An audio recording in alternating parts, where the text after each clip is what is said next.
उत्तर प्रदेश सरकार द्वारा पुलिस को आम जनता से अच्छा व्यवहार करने के लिए निर्देशित किया जाता है, लेकिन ऐसा लगता है कि उत्तर प्रदेश पुलिस ने तो उत्तर प्रदेश सरकार की किरकिरी कराने का बीड़ा ही उठा लिया हो। ताजा मामला जनपद मैनपुरी का है, जहां पर पुलिस पर आरोप है कि पुलिस ने जिला प्रशासन के इशारे पर बेगुनाह लोगों पर मुकदमा दर्ज कर दिया। पीड़ित लोगों का कहना है कि पुलिस ने बिना नोटिस दिए, बिना जांच किए ही 13 लोगों के खिलाफ मुकदमा दर्ज कर दिया है। दरअसल पूरा मामला थाना कोतवाली क्षेत्र का है, जहां बाढ़ प्रभावित जमीन पर प्लॉटिंग की सूचना पर पुलिस ने 13 लोगों पर संगीन धाराओं में मुकदमा दर्ज कर दिया। इस पूरे मामले में अभियुक्त बनाए गए लोधी महासभा के जिलाध्यक्ष अहिवरन सिंह राजपूत ने प्रेस वार्ता कर बताया कि जिला प्रशासन की सह पर पुलिस ने उनके और कुछ निर्देश लोगों के ऊपर बिना जांच, बिना नोटिस के मुकदमा दर्ज कर लिया, जिनमें कुछ लोगों को पुलिस ने जेल भी भेजा है।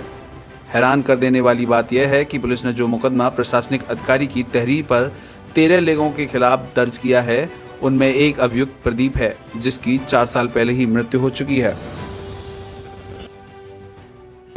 सनी त्रिपाठी, जो आपके पिताजी के ऊपर एक मुकदमा दर्ज किया गया है, किस मामले में किया गया और पिताजी का नाम क्या? पिताजी का नाम श्री प्रदीप त्रिपाठी है। कहाँ के रहने वाले थे? हम लोग यही जेल चौराहे रहते हैं, लोहिया पार्क के सामने। अच्छा, ये मुकदमा किस संबंध में और किसने लिखवाया है? जिला प्रशासन द्वारा लिखवाया गया मुकदमा, और हम लोग की ज़मीन पड़ी हुई थी वहाँ पे, पुश्तैनी ज़मीन है, तो उस चक्कर में वो ज़मीन पड़ी थी, पड़ोस में चल रही थी प्लॉटिंग, तो उसमें हम लोग का कोई मतलब भी नहीं है, प्लॉटिंग चल रही है अलग, तो उसमें वो पिताजी के नाम ज़मीन थी वो, तो उसी चक्कर में उन्होंने मुकदमा लिखवा दिया। पापा 4 साल पहले एक्सपायरी हो गई जी, अब मुकदमा फिर ये किसके नाम लिखाया है, आप ये बताइए। हाँ, तो ये जो ना उन्होंने बिना सोचे समझे लिखवा दिया। बिना सोचे समझे एक ज़मीन का हमने एग्रीमेंट कराया है, जिससे हम आगे समय में उसका मतलब पैसा के अभाव में मैंने एग्रीमेंट कराया है, और बैनामा इसका अभी मैंने नहीं कराया है, और बैनामा जब पैसा की व्यवस्था हो जाती उसके बाद बैनामा हम कराते। और इसी संदर्भ में हमारे प्रशासन के अधिकारी उस ज़मीन पर पहुंच जाते हैं, और हमारे वहाँ कुछ किसान भाई वहाँ बैठे थे, अपनी खेती की रखवाली कर रहे थे। रखवाली करने के बाद तुरंत उनको उठा लिया जाता है, उठाने के बाद कोतवाली लाया जाता है, और उनको संगीन धाराओं में जेल भेज दिया जाता है। हम लोगों को बगैर नोटिस दिए सीधी FIR संगीन धाराओं में की गई है। मैं आप लोगों को अवगत कराना चाहता हूं कि बिना नोटिस दिए, बिना सूचना दिए सीधे सीधे किसी व्यक्ति को अपराधी बनाना बहुत ही गलत है।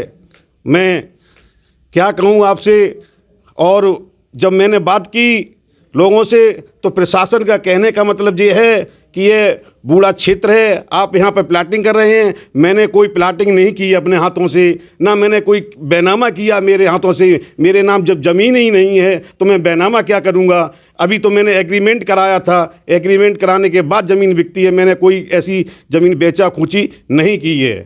अब इतना मामला सब कुछ हुआ है, लेकिन इसमें क्या मांगे आपकी रहेंगी?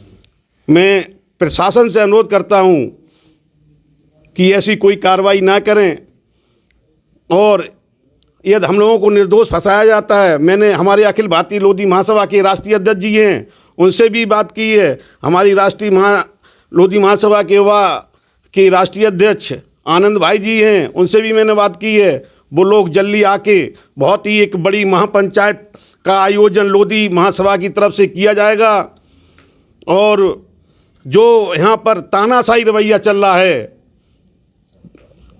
उसके विरुद्ध हम लोग अपनी आवाज़ उठाएंगे, और प्रशासन को ये अवगत कराएंगे कि ऐसी कार्रवाई दोबारा किसी व्यक्ति के प्रति न की जाए, बगैर नोटिस दिए, बगैर सूचना दिए FIR जो की गई है। मांगों को ना पूरा होने की स्थिति में क्या कदम उठाया जाएगा? मैं अपन अखिल भारतीय लोधी महासभा के राष्ट्रीय अध्यक्ष जी द्वारा जब वो आएंगे बैठकर, वो ही निर्णय लेंगे अब इसको क्या करना है।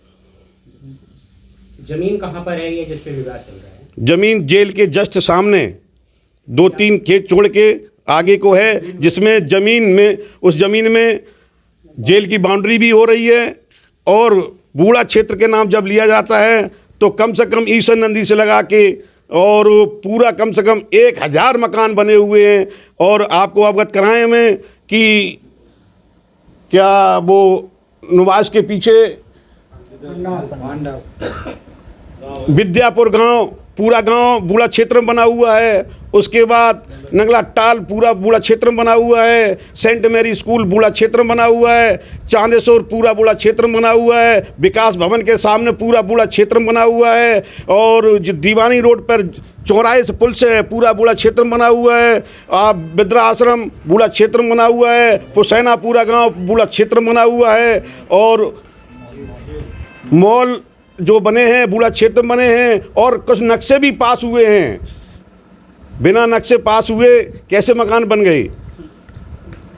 मैं अपने प्रशासन अधिकारियों से अपनी यही बात रखना चाहता हूँ, यदि आप कार्रवाई करते, हमको सूचना देते, यदि आपकी बात ना मानते तो मैं दोषी था। मैंने मेरे बगैर नोटिस दिए हुए मेरे पर कार्रवाई की, मैं इसका घोर विरोध करता हूँ।